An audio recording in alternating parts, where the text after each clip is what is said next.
आज का मुद्दा है ट्विटर ट्रेंडिंग। ट्विटर ट्रेंडिंग पे एक मुद्दा चल रहा है बहुत तेजी से, अरेस्ट नरेंद्र मोदी।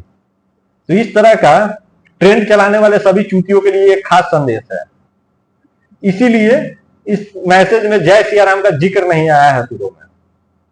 तो उन सभी को बताना चाहते हैं कि आप जिस देश का राशन खा रहे हो मुफ्त में और 5 लाख का इलाज करा रहे हो सौ के, साल में 6,000 किसान बन के ले रहे हो और जो वक्त मिल रहा है उसमें ट्विटर पे ट्रेंड करा रहे हो अरेस्ट नरेंद्र मोदी। तो साले एक चीज बताओ कि तुम लोग मतलब देश को विदेश में क्यों बदनाम कर रहे हो? विदेश में क्या, पूरे मतलब पृथ्वी के हर कोने कोने में ये पहले ऐसे भारत के प्रधानमंत्री हैं जिनका डंका बज रहा है और तुम्हारी इसीलिए फट रही है। दिक्कत ये नहीं है कि तुम्हें मतलब मुफ्त का नहीं मिल रहा है, बस तुम्हें भ्रष्टाचार नहीं कर पा रहे हो, चोरी चकारी नहीं कर पा रहे हो, लूट खसोट नहीं कर पा रहे हो, जनता का पैसा जनता के काम आ रहा है। दिक्कत तुम्हें यहां है। तो इस तरह के दिक्कत के लिए तुम विदेश में देश के प्रधानमंत्री को बदनाम नहीं करो। देश के प्रधानमंत्री का एक पद और एक सम्मान होता है, उस सम्मान को तुम लोग ऐसे छीछा लेदर मत करो। तुम लोग इसको बिल्कुल पाकिस्तान समझ लिए हो कि हर चुनाव में पाकिस्तान का प्रधानमंत्री जेल में जाता है या भाग जाता है विदेश। तो इस तरह तुम लोग भारत के हाल मत बनाओ। चुनाव जीतने के बाद ही बेचारा जेल से निकलता है और नहीं तो विदेश से आता है। इस तरह का कंडीशन है पाकिस्तान का।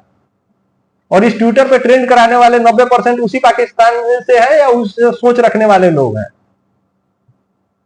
हिंदुस्तानी जो है उसको कहीं कोई परेशानी नहीं है। मोदी जी से वैक्यूम का सवाल हम भी पूछे थे, लेकिन हमारा सिर्फ इतना जानना था कि अगर देश में इस तरह का अफवाह उड़ रहा है तो मोदी जी को लाइव आके या कहीं सोशल मीडिया प्लेटफॉर्म से उन्हें ये क्लियर कर देना चाहिए था कि जो आरोप और प्रत्यारोप और अफवाह उड़ाए जा रहे हैं ये गलत है, इसका कोई साइड इफेक्ट नहीं है।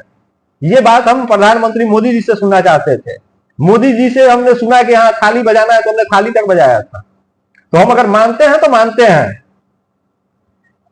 अगर मोदी जी अमृत बोल के जहर दे दे तो एक बार बर्दाश्त किया जा सकता है, फर्क नहीं पड़ेगा और वो जहर भी अमृत बन जाएगा, क्योंकि बड़े बुजुर्गों का कुछ आशीर्वाद भी काम आता है। और हम लोग जिस धर्म संस्कृति से रहते हैं वहां जहर भी अमृत बन जाता है। देखना हो तो महादेव जी को देख लो, पूरी दुनिया जहां अमृत के लिए भाग रही थी वो जहर ही पी लिए। तो ये फर्क नहीं पड़ता है। लेकिन हाँ, देश के प्रधानमंत्री को आप लोग विदेश में ऐसे बदनाम नहीं कीजिए। अरेस्ट नरेंद्र मोदी का जो विदेश में पढ़ रहा होगा पोस्ट, वो क्या फील कर रहा होगा कि देश की सभ्यता संस्कृति क्या है। दूसरा गुना आप लोग मोदी जी के सर मर रहे हो प्रज्वल रेवन्ना का, और उनके साथ बदनाम कर रहे हो एच डी देवगौड़ा को।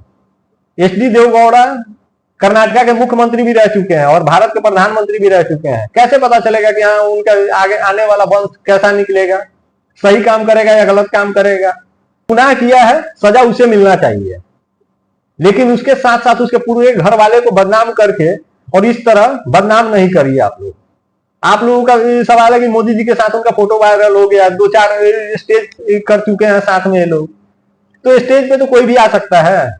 हमारे 20 हित मित्र हो, उसमें से 2-4 पुलिस भी बन सकते हैं, 2-4 चोर भी होगा, कोई रेपिस्ट भी निकल जाए। इसका मतलब ये तो नहीं कि हम भी जिम्मेदार हैं। हमारे माथे पे तो नहीं लिखा हुआ है कि हम शरीफ हैं या बदमाश हैं या क्या है। तो इस तरह का आप लोग अफवाह ना उड़ाइए। प्रधानमंत्री का कुछ मान सम्मान रखिए।